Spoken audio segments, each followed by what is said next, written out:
Verse 19 continues God's indictment of the wicked. Thou givest thy mouth to evil, and thy tongue frameth deceit. Psalm 50, verse 19. The phrase, thou givest thy mouth to evil, describes deliberate choice. The word givest means to set or appoint. These wicked dedicate their speech to evil purposes. They do not stumble into sinful words. They commit their mouths to wickedness. The parallel statement, thy tongue frameth deceit, reveals their method. The word frameth means to join or construct. They build lies and craft deception. Their tongues work like tools to create falsehoods. Proverbs 6, verses 16 to 19, lists 7 things God hates, and 3 involve the tongue: a lying tongue, a false witness that speaketh lies, and he that soweth discord among brethren. Their speech patterns reveal their character. Jesus taught in Matthew 12, verse 34, out of the abundance of the heart, the mouth speaketh. Evil speech flows from an evil source. The wicked speak lies because they live in rebellion against truth. Verse 20 specifies their slander. Thou sittest and speakest against thy brother. Thou slanderest thine own mother's son. Psalm 50, verse 20. The phrase, thou sittest and speakest against thy brother, describes planned malice. They make time for slander. They gather to speak against their own family members. The phrase, thou slanderest thine own mother's son, emphasizes the betrayal. These are blood relatives. They share the same mother. Yet the wicked attack their own kin with false accusations. They destroy reputations within their own families. Their willingness to slander family members shows the depth of their corruption.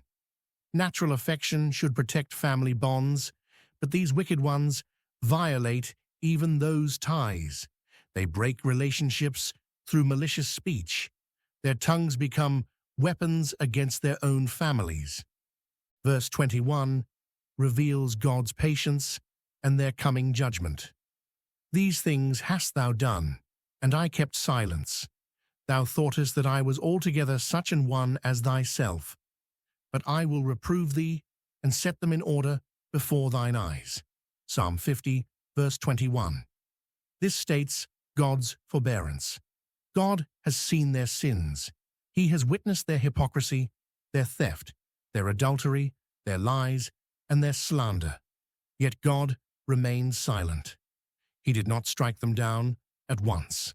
The phrase, thou thoughtest that I was altogether such an one as thyself, exposes their theological error. They interpreted God's silence as approval and assumed God shared their values. These people imagined God tolerated sin because they tolerated it. They created God in their own image. Romans 2, verse 4, warns against this mistake. Despisest thou the riches of his goodness and forbearance and long-suffering, not knowing that the goodness of God leadeth thee to repentance? The expression, but I will reprove thee, announces their coming judgment. The word reprove means to correct or rebuke. God's silence will end. His patience has limits. He will confront their wickedness. The phrase, and set them in order before thine eyes, describes the method. God will arrange their sins before them. He will display their transgressions. They will face the evidence of their rebellion. God's silence never meant his approval. His patience provided an opportunity for repentance, not permission to continue in sin. The wicked misread God's character and mistook his mercy for indifference. But God will speak, and he will judge. God will expose every hidden deed.